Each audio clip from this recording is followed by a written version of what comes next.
Oi, Karen. A história que o Antigo Testamento traz pra gente sobre Lúcifer é que ele foi um anjo, né? Era um anjo muito belo, se eu não me engano, e que se rebelou, se revoltou contra Deus, quis ser mais que Deus e acabou se tornando um anjo caído, né? E levando com ele, acho que uma legião que formariam os demônios. Seria o que traz o Antigo Testamento. Existem alguns pontos aí para explicar. Mas só uma questão antes da gente entrar na questão do Lúcifer em si. Nós, espíritas, a gente vê o Antigo Testamento como algo, como que eu posso te dizer? Compatível com a evolução espiritual e intelectual que a gente tinha naquela época. A gente não entenderia pelo amor. O amor veio com Jesus Cristo no Novo Testamento, onde ele já falava em amor, em perdão, onde nossos espíritos já tinham evoluído um pouquinho mais, saído um pouquinho mais daquela coisa primitiva, para poder alcançar um pouco, ao longo dos séculos, os desígnios e os ensinamentos de Jesus, né? Então, aí Jesus veio trazer um ensinamento através do amor, do perdão, para que os nossos espíritos pudesse começar a desenvolver esses ensinamentos do Cristo através das reencarnações.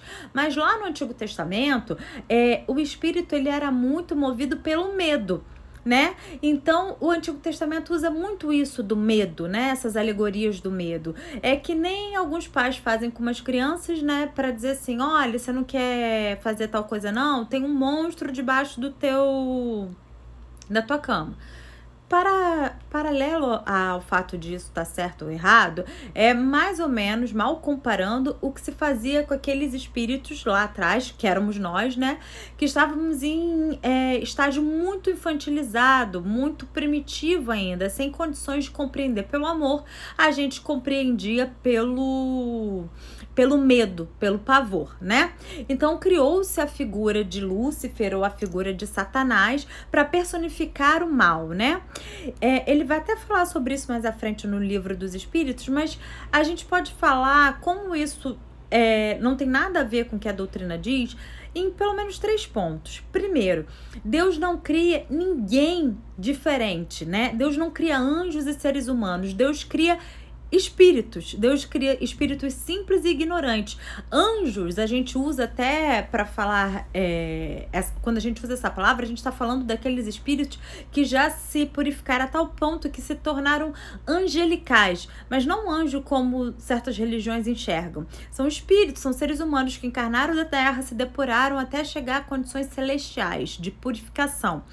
Então, não há, aí já cairia por terra a ideia de que se criou um anjo, né? E de que se criou humano. Então já seria uma injustiça Deus criar anjos e criar humanos, né? Porque essa diferenciação na criação de Deus. E uma outra coisa, espírito não retrograde. No capítulo do Livro dos Espíritos também é perguntado isso, se o espírito ele pode degenerar. Se eu não me engano, é capítulo 1 também, eu anotei até aqui aonde tá, 118. Pergunta 118 do Livro dos Espíritos. Os espíritos, eles não retrogradem, tá? Eles podem até estagnar, parar de evoluir por um certo tempo, estagnam, mas aquilo que foi conquistado pelo espírito até aquela fase ali, ele não perde. Não há retrocesso. Ou ele estagna por um certo tempo, também essa estagnação não é perpétua, ou ele prossegue. Então, se você é criado um anjo, né? Se você já alcançou a angelitude, vamos dizer assim, como que você vai retroceder a ponto de você querer se impor de igual para igual com Deus e duvidar de Deus e questionar Deus? Então isso aí já é um outro ponto diferente do que a doutrina prega. E por fim, eu vou falar o que eles falam aqui muito brevemente. Ele diz, como eu falei para vocês, que é inconcebível a ideia de que exista um ser que possa lutar contra Deus de potência a potência, de igual para igual. Então ele fala aqui, como os seres humanos precisam de figuras e imagens que lhe impressionem a imaginação, O homem pintou os seres incorpóreos sob uma forma material, com atributos que lembram as qualidades e os defeitos humanos. Isso não é só do cristianismo, não, tá? Nas religiões antigas, né, nas civilizações antigas, a gente vê isso, né? Vê deuses com muitas características humanas, né? De traços humanos. E o Satanás, o Lúcifer, seria a personificação, né?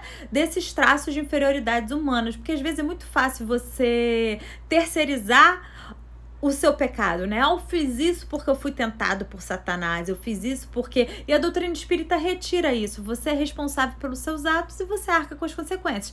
Porém, ela te dá uma coisa, ela te dá a questão de que Deus é misericordioso e não te condena ao inferno pro resto da vida. Você tem a oportunidade de se melhorar através da reeducação que a encarnação lhe traz. Tá bom? Obrigada, gente. Fica com Deus e se você ainda não me segue, aperta o xizinho aqui para você me seguir.